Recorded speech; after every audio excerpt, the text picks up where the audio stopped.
Bonjour, je vous propose de travailler sur la notion de puissance sur un tableur. Alors, une puissance, c'est si par exemple j'écris une valeur, donc je vais mettre ici 1, et je vais copier cette valeur-là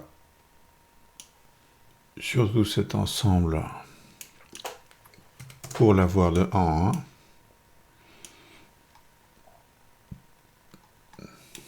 Et ici, je vais mettre puissance de 2, puissance de 3, et puis puissance de 4. Comment puis-je dire que mon 1, ici, je vais le mettre à puissance 2? Je pourrais dire, je prends le 1 fois 1. Si je prends cette formule-là, finalement, ça marche.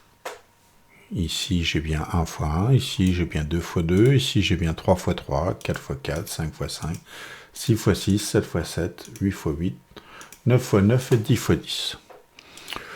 Je pourrais aussi dire, finalement, puissance de 3, c'est quoi? C'est ma première valeur fois ma première valeur fois ma première valeur. C'est la notion de puissance. Je copie cette formule-là sur tout le long. Et effectivement, 8, c'est bien 2 fois 2 fois 2. 27, c'est bien 3 fois 3 fois 3. Et 64, c'est bien 4 fois 4 fois 4, etc., etc. Et puis, puissance de 4, je pourrais dire que c'est ma première valeur fois ma première valeur fois ma première valeur fois ma première valeur. Donc, je vais obtenir mon calcul. Je vais juste agrandir un peu cette case-là pour qu'on voit de quoi on parle. Maintenant, puissance de 9, par exemple.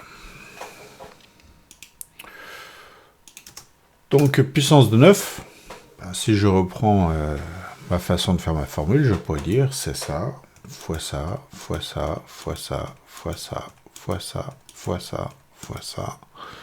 Là, je suis rendu à 8 fois ça. Et là, je l'ai fait 9 fois. Et je le copie jusqu'au bout.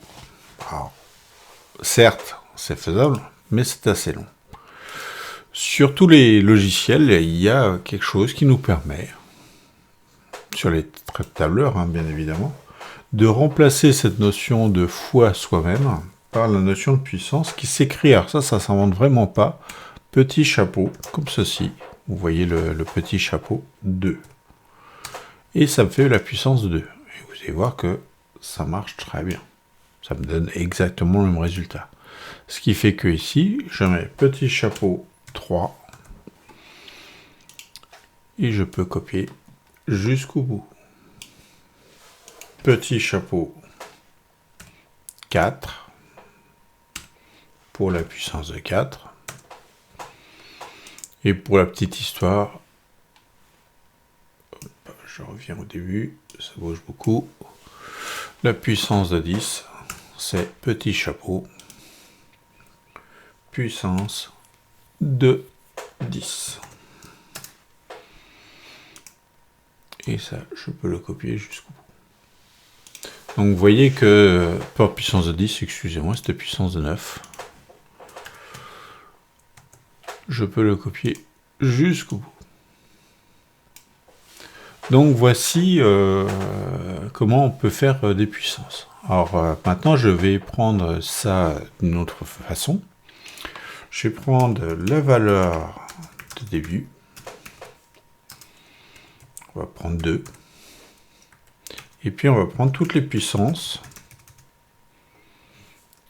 et le calcul qui existe. Donc je vais prendre toujours 1, 2.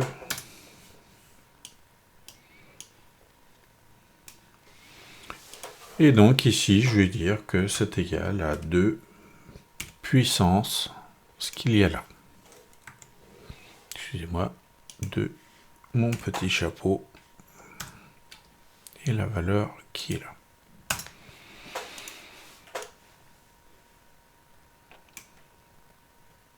Et donc au début, 2 me donne 2 fois 2, ça qui fait 4. 2 fois 2 fois 2, ça fait 8. Puis 16, puis 32, puis 64. C'est une puissance de 2. Petit problème, c'est que si à la place de 2 ici, je mets 10, il ne me recalcule rien. J'aurais bien voulu qu'il me mette 10 ici, puis 100, puis 1000, puis 10 000, puis 100 000, etc., etc. Donc je voudrais lui dire, à la place du 2 qui est là, utilise donc la valeur qu'il y a là. Ça marche très bien pour ma première case. Quand je la copie, ça ne marche plus du tout. Pourquoi ? Parce que dans la deuxième case copiée, ma formule, elle devient C8, chapeau C10. C10, c'est ce qu'on a en rouge, ça marche impeccable. Par contre, C8, c'est ce qu'il y a là. Je voudrais lui dire, non, ne prends pas la valeur qu'il y a là, prends la valeur qu'il y a là. Donc, je modifie. À la place de ça, utilise donc la valeur où il y a 10. Et effectivement, il me fait 10 fois 10, ça fait 100. Si je le copie, je retrouve ici le même problème, c'est qu'il s'évertue à chaque fois que je décale ma formule de tout décaler. En gros, je voudrais lui dire, utilise toujours la valeur qu'il y a en B8. Eh bien, il y a une façon de créer ça, alors ça marche sur tous les tableurs, c'est de mettre un $, devant. Donc si vous regardez bien comment j'ai constitué ma formule, hein, j'ai mis $B, $8. Ça veut dire que ni le B ni le 8 ne changeront au fur et à mesure que je copie sur le côté. Du coup, j'ai là une façon très simple de représenter, de faire mes calculs de puissance. Et si vous avez le temps, vous pouvez aussi faire en sorte de, par exemple, je vais le faire ici, mettre une courbe. Donc je vais faire insertion, un graphique que je vais mettre sous forme de courbe comme ça. Et donc, on voit l'évolution de mon calcul sur les puissances de 10. Si à la place de 10 ici, j'avais mis 2, eh bien, ça me fait une autre courbe. Si je mets 3, ça me fait une autre courbe. Il me le recalcule et il me le fait systématiquement. Vous voyez quand même que tout ce qui est de notion de puissance, ça augmente très très vite.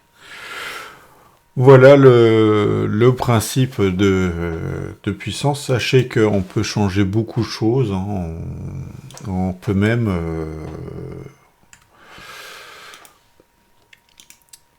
prendre une valeur. Excusez-moi. Mettre tout changer hein, sur un graphique. C'est-à-dire que vous pouvez changer le fond, vous pouvez changer le style, vous avez pas mal de choses qui sont proposées. Alors Excel est beaucoup plus riche de ce côté-là que LibreOffice, c'est normal, hein, il y en a un qui est payant, pas l'autre, mais sachez qu'on peut faire tout ce genre de choses. Alors ce que je vous invite, c'est d'essayer de reproduire ce que je viens de faire là, sur un tableur. Ça vous permettra de voir cette notion de chapeau que je remets ici, je vais mettre par exemple ici. Donc ce petit chapeau qui veut dire puissance 2 ou puissance 3 ou puissance 4, c'est ce petit chapeau-là. Sachez que assez souvent cette question-là tombe au brevet. Alors je ne dirais pas tous les ans, mais je dirais que tous les 3-4 ans, il y a une petite question pour savoir comment on fait une puissance. Bon courage!